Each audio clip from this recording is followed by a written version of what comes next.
రాజన్న సిరిసిల్ల జిల్లా చంద్రుతిలో మహిళ దారుణ హత్యకు గురైంది. పొలానికి వెళ్లి తిరిగి ఇంటికి వస్తుండగా మార్గ మధ్యలోనే వేటు వేసి మాటు వేశాడు ఓ దుర్మార్గుడు. నడి రోడ్డు పైన తల మొండం వేరు చేసి కాళ్ళు చేతులు ముక్కలు ముక్కలుగా నరికేశాడు ఓ నిందితుడు. చంపింది నేనే అంటూ కూడా పోలీసులతో చాలా బహిరంగంగానే చెప్పుకొచ్చాడు. అయితే ఆ వేట కొడవలు కూడా తీసుకొచ్చి పోలీసుల ముందు అలా పెట్టేశాడు. నేను మరింతగా దీని గురించి చెప్పే ముందు నిజంగా ఈ ఘటన చూస్తుంటే చాలా భయం వేస్తోంది. సమాజం ఎట్టిపోతుందని ఒక భయం అయితే కలుగుతోంది. ఒకసారి ముందుగా మీరు ఆ వ్యక్తి అక్కడ రైట్ సైడ్ బాక్స్లో కనబడుతున్నాడు కదా, ఆయనే మర్డర్ చేసింది. షార్ట్ వేసుకొని అలా కొడవలు తీసుకొచ్చి పోలీసుల ముందు ఆ నేలపై పెట్టేసి ఆ తర్వాత ఒక మాట మాట్లాడుకొచ్చాడు. నిజంగా ఆ మాట వినగానే నాకు రోమాలు నిక్కబొడుస్తున్నాయి, భయం పట్టుకుంది. ఒకసారి ముందుగా మీరు ఆ మాటలు వినండి, తర్వాత మీకు మరింతగా బ్రీఫ్ చేసే ప్రయత్నం చేస్తా.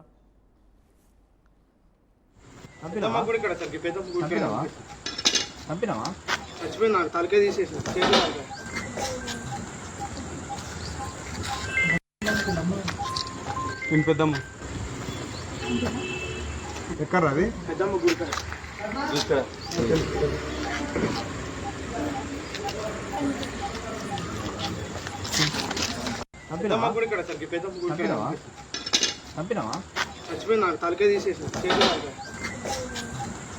ఇక్కడ కనిపించే నిందితుడి పేరు మనోజ్.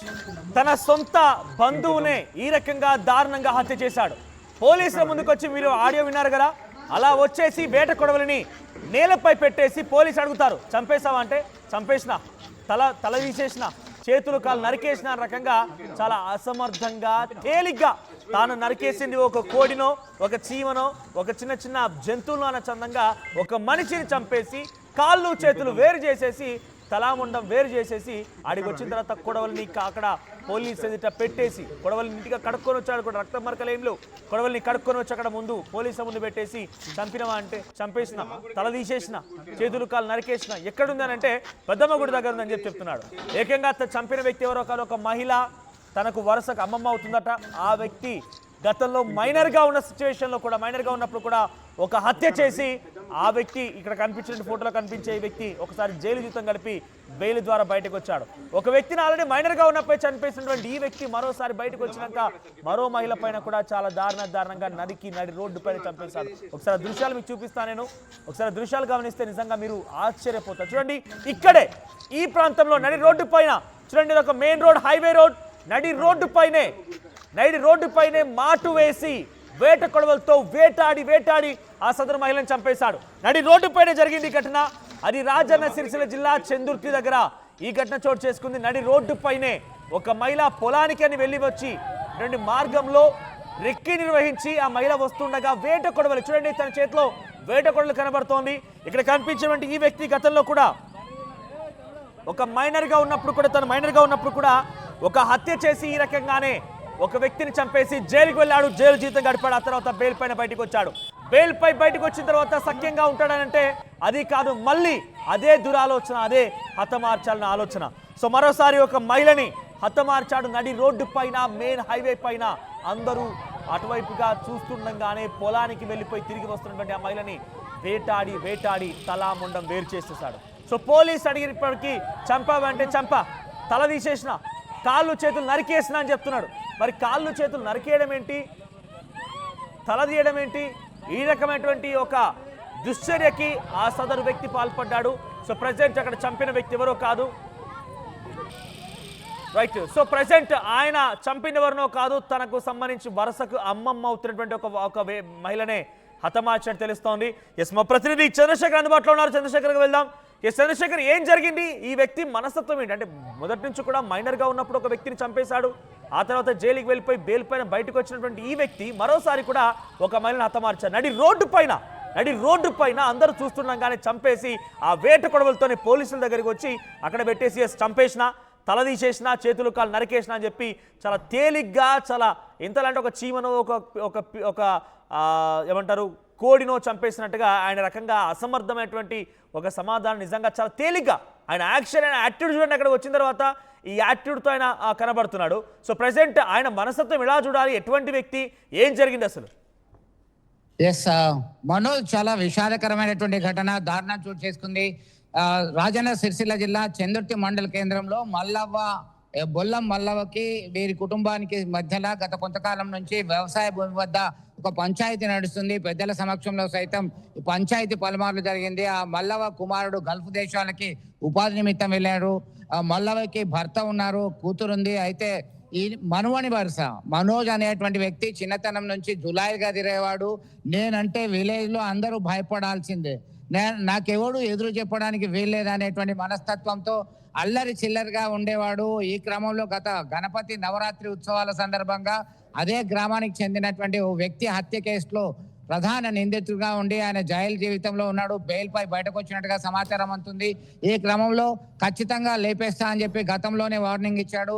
ఈ క్రమంలో మల్లవ్వ తమ కుటుంబ సభ్యులతో కలిసి చందుర్తి పోలీసులకు ఫిర్యాదు చేసింది. తమకు ప్రాణ భయం ఉంది, రక్షణ కల్పించండి, ఇలా ఉంది, నాకు ఎప్పుడు ఏమవుతుందో తెలియని ఆందోళన ఉంది అని చెప్పి ఫిర్యాదు చేయడం జరిగింది. దీంతో పోలీసులు పర్వాలేదు మేము ఉన్నాం కదా అని భరోసా ఇచ్చే ప్రయత్నం చేస్తారు. అయితే తాజాగా నిన్న సాయంత్రం పొలం పనులు ముగించుకొని వస్తున్నటువంటి క్రమంలో చందుర్తి పోలీస్ స్టేషన్ కి కూతవేటు దూరంలోనే పెద్దమ్మ తల్లి గుడి ఉంటుంది. ఆ పెద్దమ్మ తల్లి గుడి సమీపానికి రాగానే ఒక్కసారిగా ఎదురు తిరిగినటువంటి మనోజ్ తన దగ్గర ఉన్నటువంటి సిద్ధంగా ఉంచుకున్నటువంటి వేట కొడవలతో విచక్షణ రహితంగా హతమార్చడం జరిగింది. హతమార్చిన తర్వాత ఎవరు రాలేదు, ఆ చుట్టుపక్కల కూడా రాలేదు, భయభ్రాంతులకు లోనయ్యారు. ఒక్కసారిగా తన చేతిలో ఉన్నటువంటి ఆయుధాన్ని క్లీన్ చేసి సమీపంలో ఉన్నటువంటి పోలీస్ స్టేషన్ కి వెళ్ళారు. వెళ్ళిన తర్వాత ఏం జరిగింది అంటే, నేను తలకాయ తీసేసిన, ఆమెను చంపేసిన. ఎక్కడ అంటే పెద్దమ్మ గుడి దగ్గర. అంటే ఎలాంటి మానవీయ కోణంలో సైతం ఆలోచించే పరిస్థితి లేదు. కేవలం తను అనుకున్న పని మాత్రమే చేయాలి. తానంటే ఇక్కడ అందరూ హడలిపోవాలి, భయభ్రాంతులకు గురి కావాలి.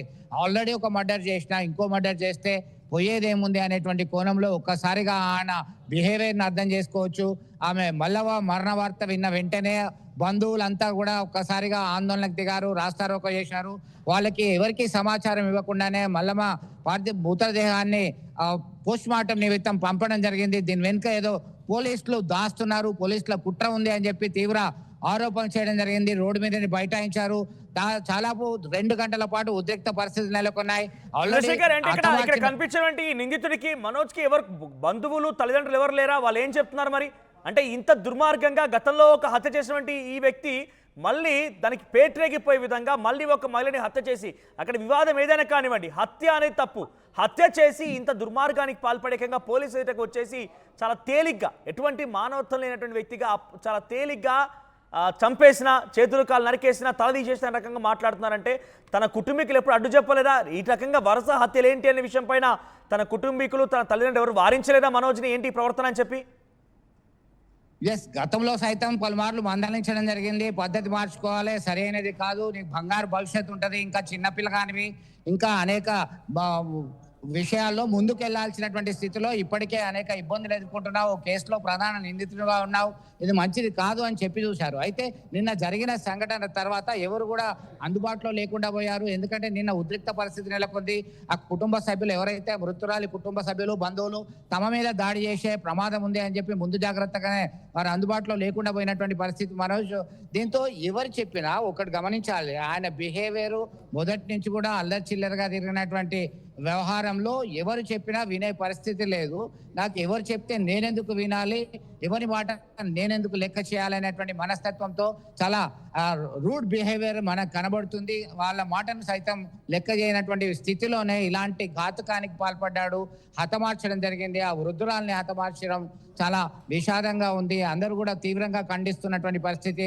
ఖచ్చితంగా కఠిన శిక్ష వేయాల్సిందే, బెయిల్ కూడా మంజూరు చేయకుండా చూడాలి. గతంలో జరిగినటువంటి శిక్షలో బెయిల్ రావడం వల్లనే ఈ ఘాతుకానికి పాల్పడ్డాడు అనే కోణంలో సైతం చంద్రశేఖర్, సో ఈ రోజు జరిగిన ఈ ఘటనలో ఏకంగా నడి రోడ్డు పైన అదొక మెయిన్ హైవే, ఆ హైవే పైన ఈ దారుణానికి ఒడిగట్టాడు. ఆ హైవే పైన ఇంత దారుణంగా తల తీసేసిన, చేతులు నరికేసిన రకంగా ఒక పరిస్థితిని అక్కడ తీసుకొచ్చాడనంటే ఆ సమయంలో ఎవరు లేరు అటువైపుగా? ఏ సమయంలో జరిగి ఉంటుంది ఈ యొక్క హత్య అనేది?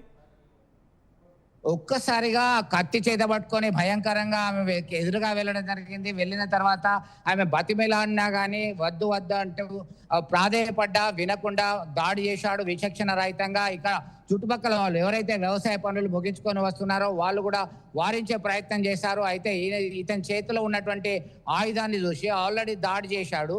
మనం అడ్డు చెప్తే మన పైన దాడి చేసే ప్రమాదం ఉంది, ఎవరిని లెక్క చేయాలని మనస్తత్వం కాబట్టి దూరం నుంచే వాళ్ళు ప్రాధేయపడడం జరిగింది మనోజ్. దీంతో అతని పనిని సులభంగా పూర్తి చేశాడు.